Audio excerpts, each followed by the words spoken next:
Matthew chapter 2, verse 1 to 12. Today's reading is the story of the Magi, commonly known as the three kings or the wise men. Traditionally, their story is told and celebrated on Epiphany, the 12th night, which at the time of recording falls on the 6th of January. And remember, the kingship of Jesus is a major theme in Matthew's Gospel.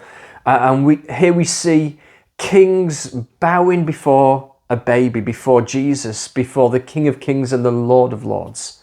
We also read of another king, King Herod, that puppet king that the Romans allowed to sit on the throne of Israel just as a nod to keeping the peace in this area of conflict. Herod, of course, responds quite differently to the news of a newborn king, to the news brought by these wise men. There are some details here that date this event. For example, Herod lived between 21 BC and 39 AD. Jesus is probably 2 years old at this point. People speculate about the origins of this star, and who knows for sure, but I love the theory that we know that in AD 7, Saturn and Jupiter aligned at least 3 times in that year, creating this unusual star-like glow in the sky. But I suppose it doesn't really matter.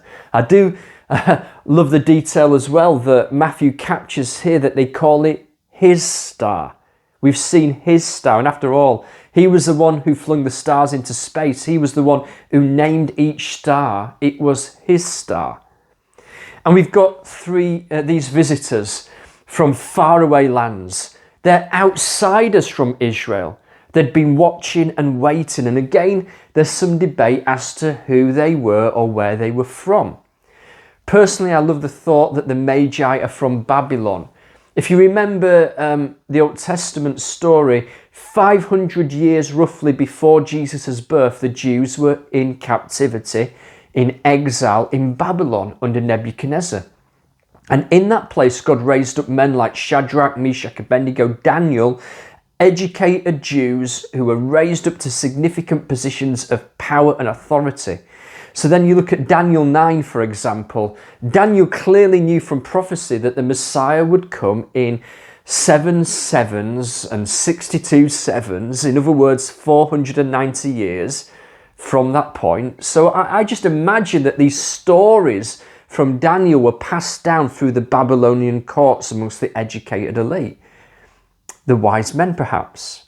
Whoever they were, I loved that their encounter led to worship. They saw Jesus and they bowed down and they worshipped him. And that is how it works. Worship is a reflex to encounter. Glimpse Jesus, focus on him, see him afresh, and we reflex like the kings with adoration, with worship.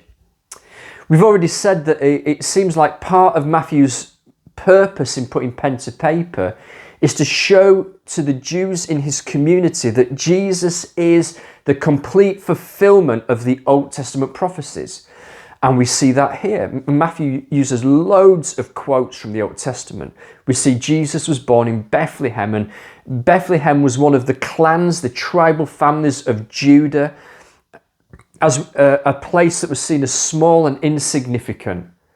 And that really does seem to be God's pattern for working in the world, doesn't it?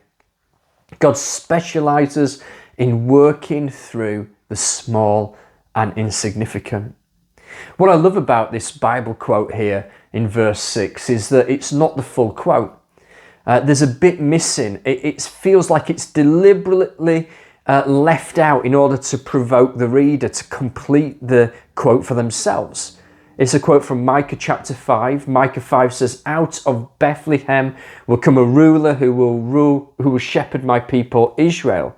That's what Matthew records. But if you read the full prophecy, it goes on to say, "Out of you, Bethlehem, will come a ruler who will shepherd my people Israel, whose origins are from old, from days of eternity."